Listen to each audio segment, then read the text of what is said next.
చీలిపోవడానికే కాదు, భిన్నత్వంలో ఏకత్వానికి మీకు చూపించడానికి ఈ ఖురాన్లోని వాక్యం పడుతుంది. ఖురాన్ శాంతి సహనం తప్ప విభజన బోధించదు. లా ఇక్రా ఫిద్దీన్, మీ ఆరాధన పట్ల ఖురాన్ చెప్తున్నట్టు లా ఇక్రా ఫిద్దీన్, మీ ఆరాధనలో బలవంతము లేదు.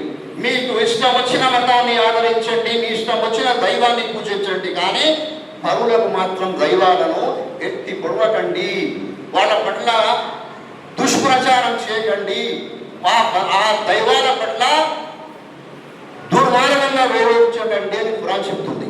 కాబట్టి ఈ గెట్ టుగెదర్ సమావేశం దీని ముఖ్య ఉద్దేశం మహాప్రవక్త సల్లల్లాహు అలైహి వసల్లం బోధనలను మీకు కొన్ని ముందు ఉంచడానికి మేము జమాత్ ఇస్లామీ తాండూరు నుండి మీకు అందరికీ ఆహ్వానించడం జరిగింది.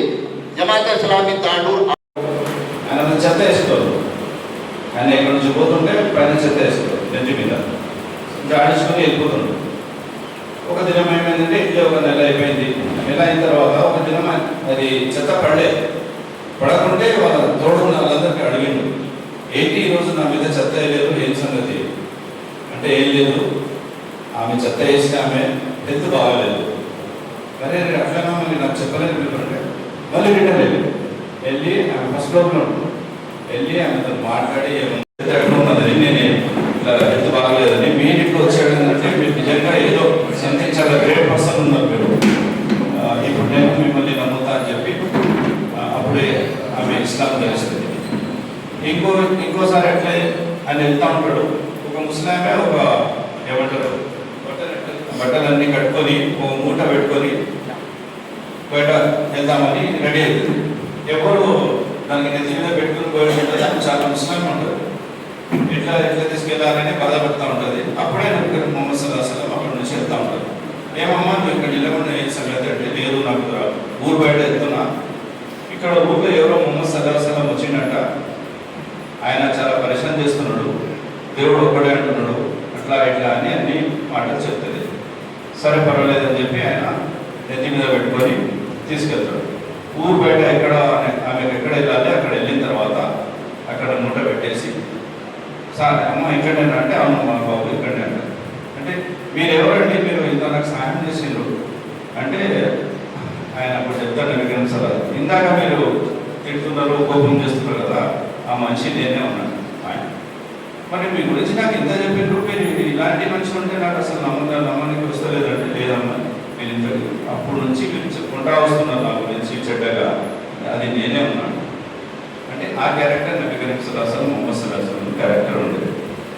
ఇంకోటి మన ఇంటి పక్కకు ఎవరైనా ఉంటారు, చాలామంది ఉంటారు కదా ఇంటి పక్కకు ఏమంటారు, ఇంట్లో వంట చేసుకుంటే పక్కింటి వాళ్ళు ఉపాసం వాళ్ళ దగ్గర తిండిగా సరిగా లేకుంటే మీరు చేసేదంతా కొద్దిగా నీళ్ళు వేసి దానికి పచ్చడి చేసి కర్రీ మీరు వాళ్ళకి ఇచ్చి మీరు కూడా తినండి, మీ బాధ్యత ఉంది. పక్కింటి వాళ్ళు ఉపాసం ఉంటే మీరు పొట్టనిండా తినలేరు, తినకూడదు, అది మీ బాధ్యత. దేశంలో వాళ్ళు కోపంతో ఉన్నాం కానీ మీరు ప్రేమతో వాళ్ళని జయించండి అనే సారాంశంతో కూడింది ఉన్నట్టుగా అర్థమవుతుంది. కాబట్టి ఈరోజు అందరూ కూడా పీస్ మీటింగ్కు ఆహ్వానించిన పెద్దలకు, కుల మతాలకు అతీతంగా మనుషులను ప్రేమించి వీళ్ళు ముస్లింలు, హిందువులు, క్రిస్టియన్లు అని కాకుండా వీరికి వచ్చిన పెద్దలందరికీ కూడా ఇదే ఐక్యతా భావంతో తాండూరు పట్టణంలో మనమందరము ఇక ముందు కలిసి మెలిసి ఒకరి పండగలను ఒకరు అటెండ్ అవుతూ వారిని ప్రోత్సహిస్తూ వారి మతాలను వారి సాంప్రదాయాలను గౌరవిస్తూ ఐకమత్యంగా ముస్లిం విధానం, హిందువుల యొక్క విధానం, క్రైస్తవుల యొక్క విధానం పరిశీలన చేస్తే నాకు ఒకసారి నేను ప్రస్తుతం అయితే మారిట్లా ఉంటున్నాను.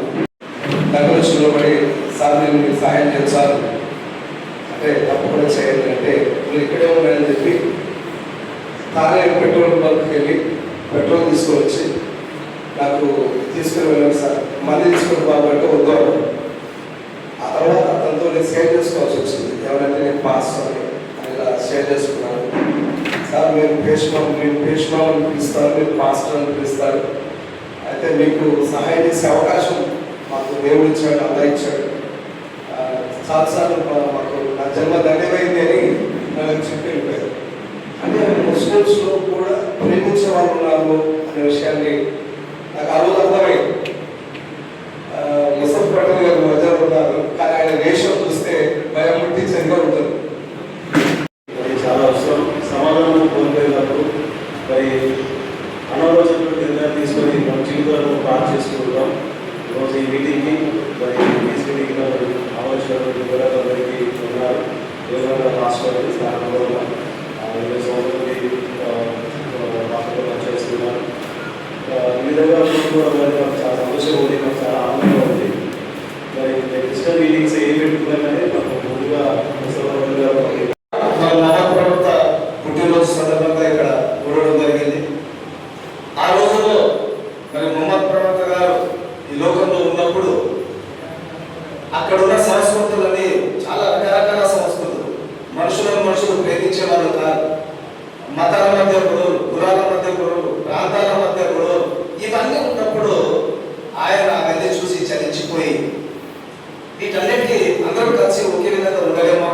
కొందరు బానిసత్వంలో ఉన్నారు, కొందరు హై క్లాస్లో ఉన్నారు, నోటీసులు ఉన్నారు, అంటుడు ముట్టుడు లేదు, ఒకరికొకరు కనీసం పలకరించడానికి కూడా అవకాశం లేని రోజుల్లో అందరికీ సమానత్వం కావాలని చెప్పి ఒక తీర్మానం తీసుకొని దేవుని ద్వారా అల్లా ద్వారా ఆయన పంపబడి మరి ఈ రోజున ఆయన ఆ యొక్క పురాణ అవతరింపజేసి మనుషులందరూ సమానమే ఏదైతే పద్ధతులు రాసుకుంటూ వచ్చారో తర్వాత అనేక తెగలు, అనేక మతాలు, అనేక జాతులు ఒకటై ముస్లిం జగగా ఏర్పడడం జరిగింది.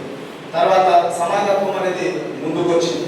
ఈ దేశంలో ఒక పేదవాడు ముస్లిమ్స్ హై క్లాస్ అంటే కోటీశ్వరుడు ముస్లింతో సమానంగా కూర్చొని తినవచ్చు, సమానంగా కూర్చొని పెళ్లి చేసుకోవచ్చు, అన్ని సమానంగా అనుభవించవచ్చు. ఈ సమానత్వం అనేది దారి తీసింది. ఆ తర్వాత మన దేశానికి వచ్చినట్లయితే మన దేశంలో మరి సమానత్వం, ఈ సమానత్వాన్ని కాపాడడానికి, ఐక్యతని కాపాడడానికి మనమంతా అందరూ సమానంగా ఉండాలి, అందరినీ సమానత్వం పాటించాలి. నా పేరు మత్స్యనారాయణ రెడ్డి.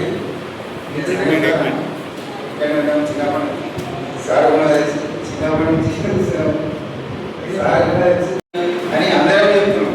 కాకపోతే ప్రస్తుత పరిణామాలు అందుకు విరుద్ధంగా ఉన్నాయి, చాలా విరుద్ధంగా ఉన్నాయి. ఎందుకంటే భారతదేశంలో ప్రపంచం మొత్తం కూడా భారతదేశాన్ని మొత్తం ఒక అవిచ్ఛిన్నంగా చేయాలని చూస్తున్నారు ప్రపంచం మొత్తం. ఎందుకంటే ఇక్కడ అందరూ కలిసి కట్టి ఉన్నారు. ఆనాటి నుండి సనాతన ధర్మం నుంచి, ఈనాటి మహమ్మద్ ప్రవక్త కాలం నుంచి, బైబిల్ తీసుకుంటే అక్కడ నుంచి యేసుక్రీస్తు అక్కడి నుంచి కూడా అందరూ ఒకటే చెప్తున్నారు. ఏమంటే అందరం కలిసి కట్టి ఉండాలి, సమానంగా ఉండాలి, ప్రేమపూర్వకంగా ఉండాలి అని అందరూ కూడా చెప్తున్నారు. కానీ ఇక్కడ ఏమున్నదంటే విచ్ఛిన్న శక్తులు ఇప్పటికి కూడా ప్రస్తుతం కూడా ఏమన్నారంటే ప్రతి ధర్మంలో గల కులాలు, జాతులు, మతాలు అందరికీ ప్రతి ఒక్కరికి పెంచి పోషించి ఇక్కడ ఉన్న కొంతమంది విచ్ఛిన్న గల శక్తులు కొంతమంది ఉంటారు. వాళ్ళని పెంచి పోషించి మనందరినీ కూడా మొత్తం కలుషితం చేస్తున్నారు, మనసుని దాన్ని కూడా. కానీ మనం కూడా వాటిని ఎదుర్కొని ప్రస్తుత భారత పరిస్థితులు చాలా విషమంగా ఉన్నాయి. అందరం కూడా ఇక్కడ ఉండి మనం ప్రపంచానికి మొత్తానికి ఏకచంద్రాధిపత్యంగా అవుతాం. ఇక్కడ ఉన్న కుల మతాలు, జాతులు, వర్గాలు అన్ని ఎక్కడ కూడా లేవు. ఇక్కడ ఉన్నటువంటి అందరం కూడా ఎక్కున్నామంటే చిన్నప్పటి నుంచి 2 సంవత్సరాలు చెప్తాను. నేను చిన్నగా ఉన్నప్పుడు మా ఇంట్లో ఇక్కడ కాడుకి రావాలంటే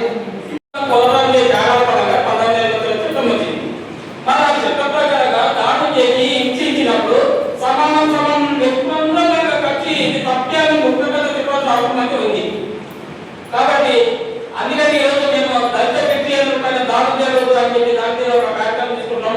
ఎన్టీఆర్ నగర్లో అన్ని మంచి చెప్పినందుకు ఒక దేవుళ్ళగా పోలుస్తూ ఇంత పెద్ద పండుగ చేస్తుందంటే ఆయన చెప్పిన దాంట్లో 100% నిజం ఉంటుంది. మధుసూదన్ రెడ్డి చెప్పినట్టు మనం దాన్ని పాటిస్తే మన భారతదేశం బిడ్డ మంచిగా ఉంటుంది. అందరం కలిసి మెలిసి ఉంటామని కోరుచు ముగిస్తున్నాం. Thank you.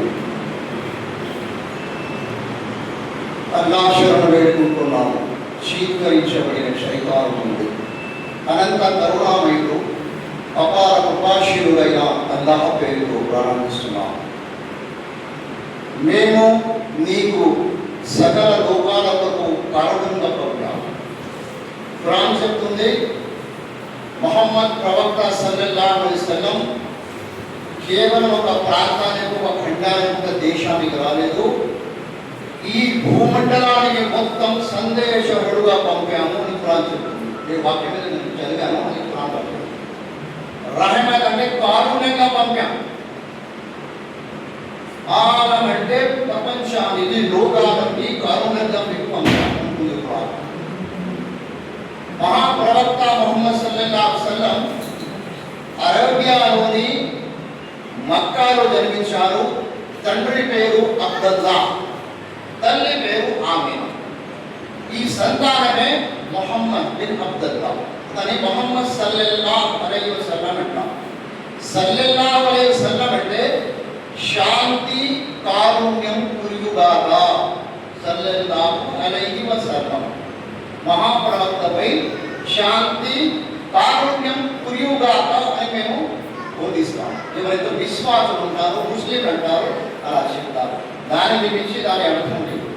ఇప్పుడే సలాంకి కూడా వచ్చింది, అస్సలాము అలైకుం రహ్మతుల్లాహ్ అంటే మీపై అల్లాహ్ యొక్క శాంతి కారుణ్యం కురియుగాక.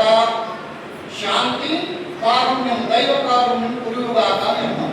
దానికి బదులుగా వాలైకుం అస్సలాం రహ్మతుల్లాహి వబరకాతుహు అంటే మీపై కూడా దైవ శాంతి కారుణ్యం కురియుగాక అని సమాధానం. ఇదే ఈ మాసం రబ్బీల్ అవ్వల్ అంటారు. ఈ మాసం పేరు రబ్బీల్ అవ్వల్. ఏ విధంగా జనవరి, ఫిబ్రవరి మాసాలు ఉంటాయో ఆ అరబీలో మాసం రబ్బీల్ అవ్వల్. దీంట్లో మహాప్రవక్త సల్లల్లాహు అలైహి వసల్లం గారు జన్మించారు. ఆయన సకల లోకాలకు భారతదేశంలో కూడా జన్మించారు. అదే ఇంతకు ఖురాన్ కంటే ముందు 4 పుస్తకాలు అవతరించబడ్డాయి. తౌరాత్, జబూర్, ఇంజీల్ అని, అంత సహీఫ్ ఇబ్రాహీం అని. ఎవరైతే ప్రవక్తలు ఉంటారో వీళ్ళు తనంతకు తానుగా ప్రవక్తలుగా ప్రకటించుకోరు. దైవము నుండి వాళ్ళు ప్రవక్తగా నియమించబడతారు. మరి అతను బోధించినటువంటి బోధనలు ఆ స్వంత బోధనలు కావు. ఎవరైతే సృష్టికర్త ఉంటాడో, మీరేమైతే దైవం అంటారో, మహాత్ముడు అంటాడో, ఈశ్వరుడు అంటాడో, అల్లా అంటారో, అతని అతని ఆజ్ఞలే ఈ ప్రవక్తలు ఈ ప్రపంచంలోని అందరి మానవులకు తెలియజేస్తారు. దైవం దేని ద్వారా మెప్పు పొందగలుగుతారు, ఏది ఆచరిస్తే దైవం యొక్క ఆగ్రహానికి గురి అవుతారు, ఈ ప్రవక్తలు బోధిస్తారు. చిట్ట చివరి ప్రవక్త అయినటువంటి ముహమ్మద్ సల్లల్లాహు అలైహి వసల్లం బోధనలు కొన్ని విషయాలు మీ ముందు చూస్తాను. మహాప్రవక్త ముహమ్మద్ సల్లల్లాహు అలైహి వసల్లంకి పూర్వము ఆ అరబులో చిన్న చిన్న మాటలకు యుద్ధాలు జరిగేవి. ఒక వ్యక్తిని ఎవరైనా ఆ వంశంలో, ఆ కులంలో, ఆ జాతిలో చంపేస్తే వాడు చనిపోయేటప్పుడు వీలు చేసి వెళ్ళేవాడు, అయ్యా ఫలానా జాతితో ఫలానా వ్యక్తులతో మాకు ద్వేషం, ఈర్ష, పగ ఉంది. నువ్వు బ్రతుకున్నంత వరకు వాళ్లతో కయ్యం చేస్తూనే ఉండాలి, అంటే కొట్లాడుతూనే ఉండాలి.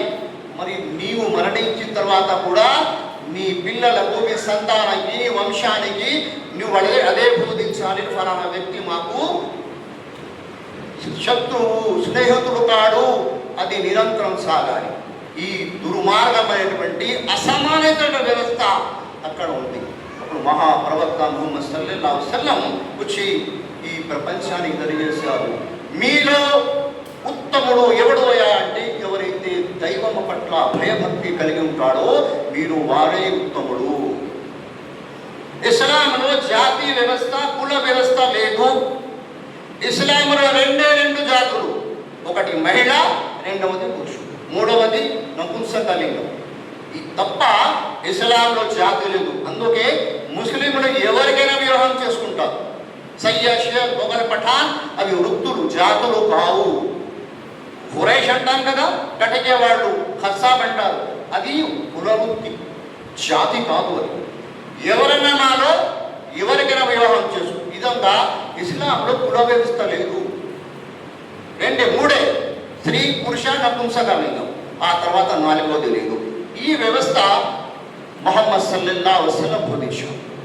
ఎప్పుడైతే మహాప్రవక్త మొహమ్మద్ సల్లల్లాహు అలైహి వసల్లం ఈ భూమి పైన పుట్టారో అప్పుడు ఒక ఆడవారు, మహిళలు, స్త్రీలు పుడితే, ఒక పాప పుడితే, ఆడబిడ్డ పుడితే ఆ గొయ్యి తవ్వి ఆ డెలివరీ సమయంలో, పురుడు నొప్పుల సమయంలో ఆ గొయ్యి దగ్గర మహిళలు తీసుకువెళ్ళేవారు. మగ పిల్లవాడు పుడితే తీసుకునేవాళ్ళు, ఆడపిల్ల పుడితే దాంట్లో వేసి పూడ్చేవారు.